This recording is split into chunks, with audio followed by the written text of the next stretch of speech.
in the spotlight and we are in conversation with actor Amy Jackson. Amy, thank you so much for your time. Thank you so much for having me.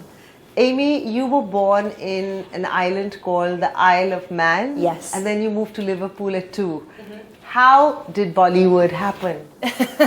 I was around 16 and I won Miss Teen World, and I had no acting experience before. I actually really, not that I didn't like drama or drama in school, I was quite nervous and shy, so an acting career was not on the horizon for me.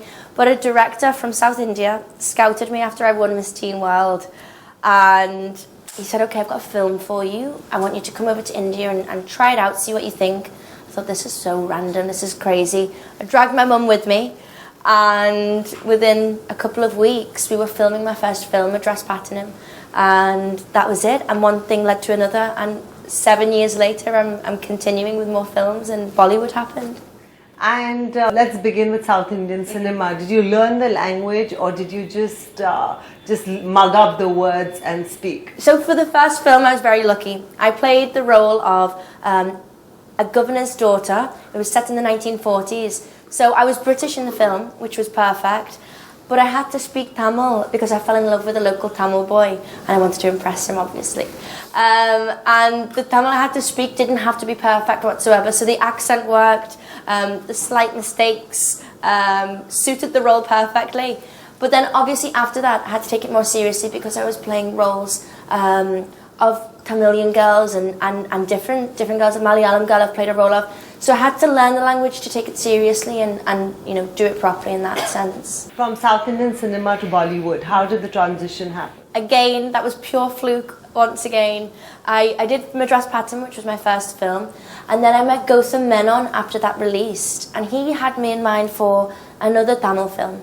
So I met, and after about maybe 3 hours I got a phone call again from my first director. He said, hey, Gautam wants to now do a look test for a Bollywood film. I said, okay. It was all the same to me at that point. I said, okay, whatever, that sounds good.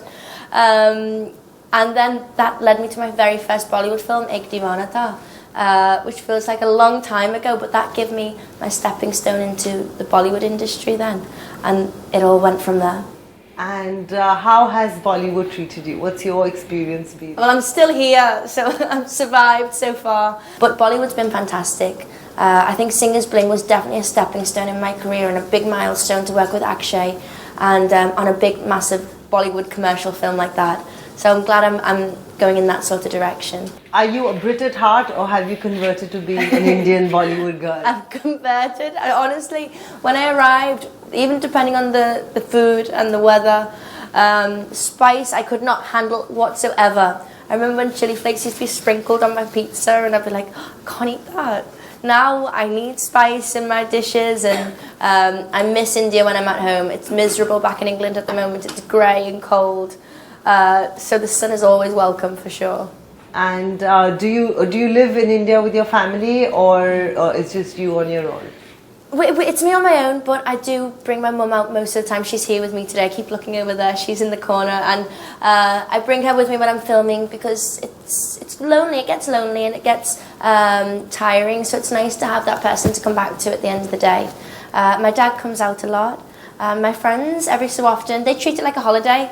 So because it's sunny all the time, they come throughout the winter and keep me company as well. That is lovely. Tell me about some of your fondest memories growing up.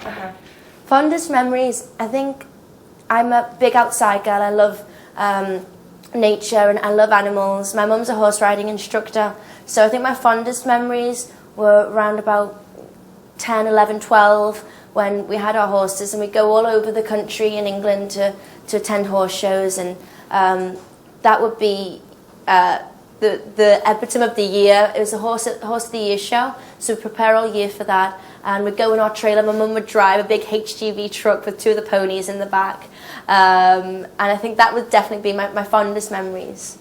And take us through a day in the life of Amy Jackson. At the moment, I couldn't even write down a day in the life because every day is totally different. And yesterday we were shooting for Robot 2, so that was on set continuously and a normal set life. Then today we flew in, obviously interviews are lined up.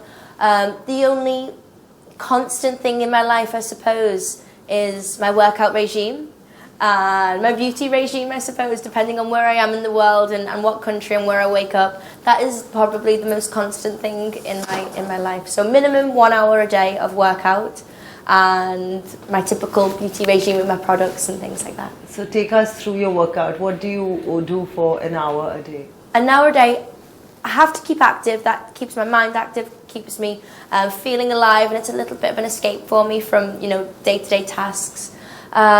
I'm not a big fan of the gym in a sense where I don't like, you know, repetitive things. I like going outside for a run. I like yoga. I've just started meditating, and although it's not cast as a workout, it's really good for your core muscles. So that's something I'm really interested in at the moment.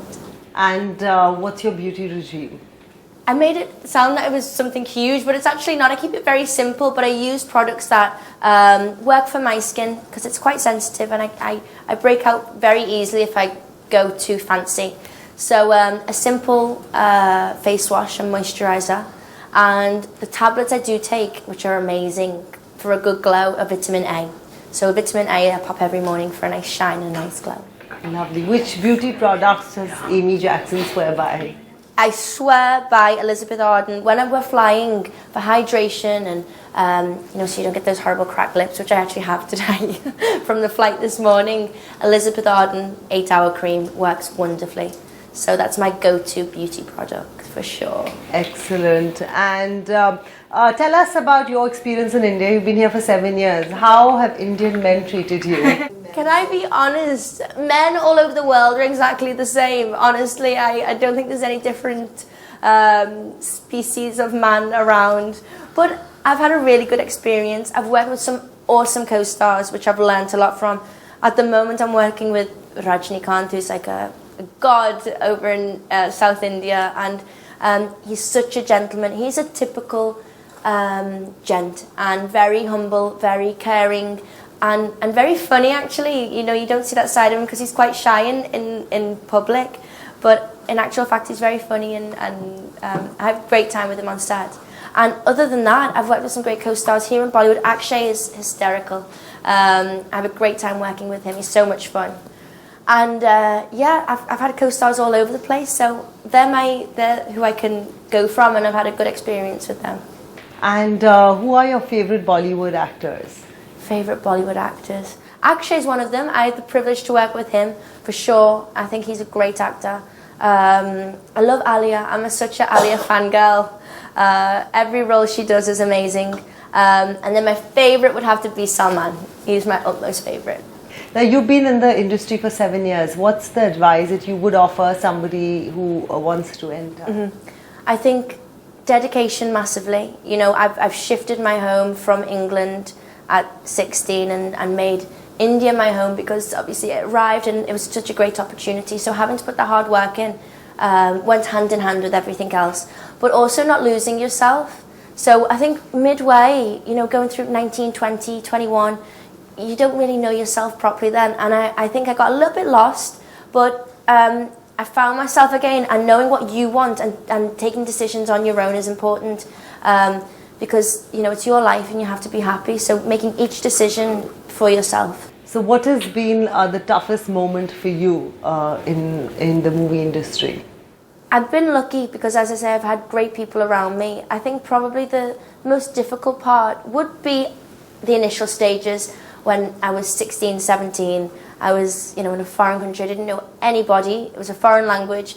And my friends would all be starting to go out clubbing and going, you know, to parties and things at that age. And I'd be in my hotel looking at my lines, and I'd be thinking, okay, is this what I want to do with my life? Is this, you know, what I want? And I definitely stuck with it, and it's led me to where I am. So I think persevering with things is number one. How did you deal with the language issue? In Mumbai, there's not an issue. The only issue is understanding my accent, probably, with everybody else, but that's not a problem. I think in Chennai also, I think because I've spent so much time there, and you hear it, you don't realise you're taking it in and you're absorbing, but I I grasp the majority of what everybody says down there, especially now. I've spent so much time down there, but at the start it was like another world. But that made me want to learn it more and get involved and, you know, be a part of the culture, I suppose. So do you speak Tamil now? I'm speaking in Robot 2. I'm speaking fully Tamil. So why don't you say something to our viewers? நான் இப்போ ரொம்ப சந்தோஷமா இருக்கலாம். So, Nandri, I'm very happy to be here with you. So, Nandri, Ambika. Lovely, well done. Okay, take us through your diet. Diet. Because I'm sure the young girls want to look like you.